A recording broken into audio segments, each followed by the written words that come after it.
नमस्कार. परभणी न्यूजमध्ये आपलं स्वागत करतो. मी दिलीप बनकर. पाहूया आजच्या ठळक घडामोडी.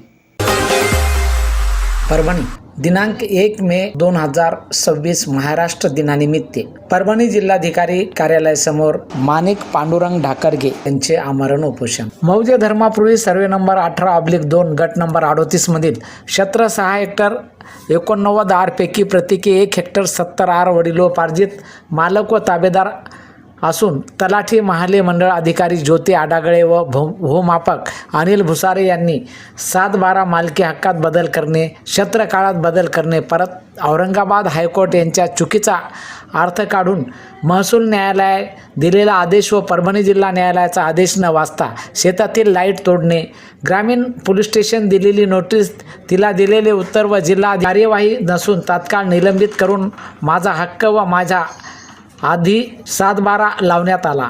मौजे धर्मापूर्वी गाव नमुना रस्ता पंचनामा केला व पानद रस्ता असताना राजकीय नेते यांनी पैसे खाऊन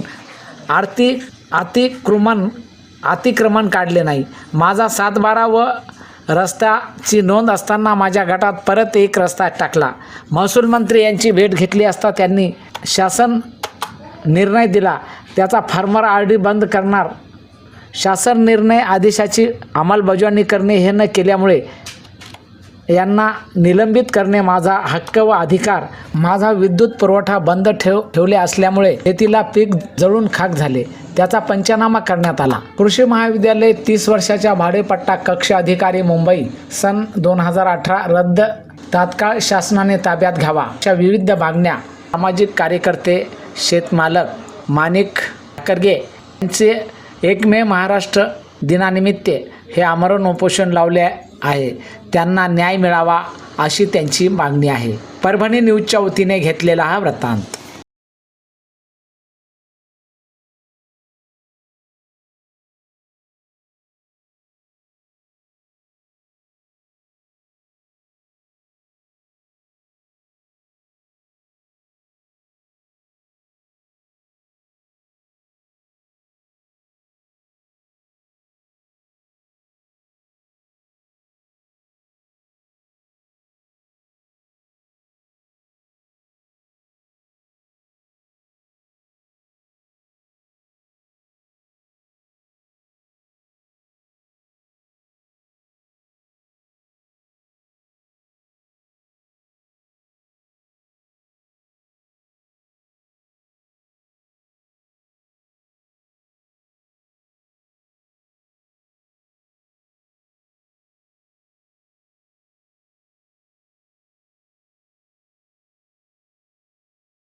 मध्ये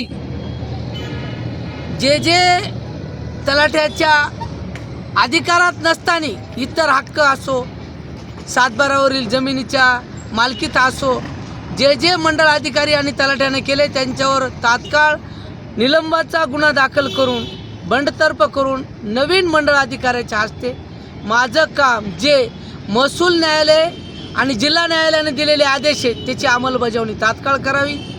माझ्यावर इथून पुढे होणारे रविराज देशमुख आणि इतर लोकांकडून होणारे अन्याय अत्याचार थांबवा. मला यांच्यापासून जीवितहानी केव्हाही होऊ शकते, नाकारता येणार नाही. त्याकरता मला त्यांनी 2 पोलीस संरक्षण म्हणून द्यावे. माझ्या शेतातील विद्युत पुरवठा तोडून टाकला त्यांनी. माझं 3 फेजचं कोटेशन आहे, सिंगल फेजचं कोटेशन आहे. मी आज रोजी शेतात अंधारात आहे.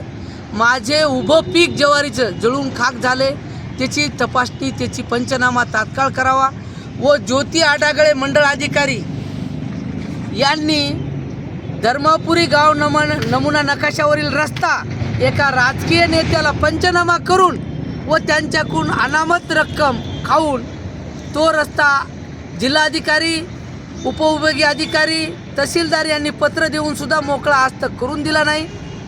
मी रस्ता स्वतःच्या खिशातून सिमेंट रोड केला आहे, पांधन रस्ता बघितल्यानंतर या प्रशासनाला हाताशी धरून रविराज देशमुख यांनी स्वतः माझ्या शेतातून पुन्हा एक रोड टाकला. असे अधिकार आहेत का? मी हे महसूल मंत्र्यांना लेखी जबाब व त्यांच्या दालनात विचारले असता त्यांनी शासन निर्णय दिला आहे की पूर्व असणारा रस्ता अगोदर चालू करा आणि नंतर त्याच गटातून पुन्हा रस्ता देऊ नका. जर असं काही झालं असेल त्याची फार्मर ID रद्द करा. असे शासन आदेश असताना सुद्धा काँग्रेसचा हा नालायक लीडर रविराज देशमुख, जे की त्याला कुटुंबच सांभाळता येत नाही अशा नालायक व्यक्तीने माझं मानसिक, आर्थिक, शारीरिक मोठं नुकसान केलेलं आहे. त्याला पावबंद करावे व मला न्याय द्यावा एवढीच माझी शासनास तिसरा डोळा हे मीडिया यांना विनंती की शासन दरबारी कळवावे. आणि याचबरोबर हे बातमीपत्र संपलं. पुन्हा भेटूया पुढील बातमीपत्रात. शहरातील ताज्या घडामोडी जाणून घेण्यासाठी पाहत राहा परभणी न्यूज.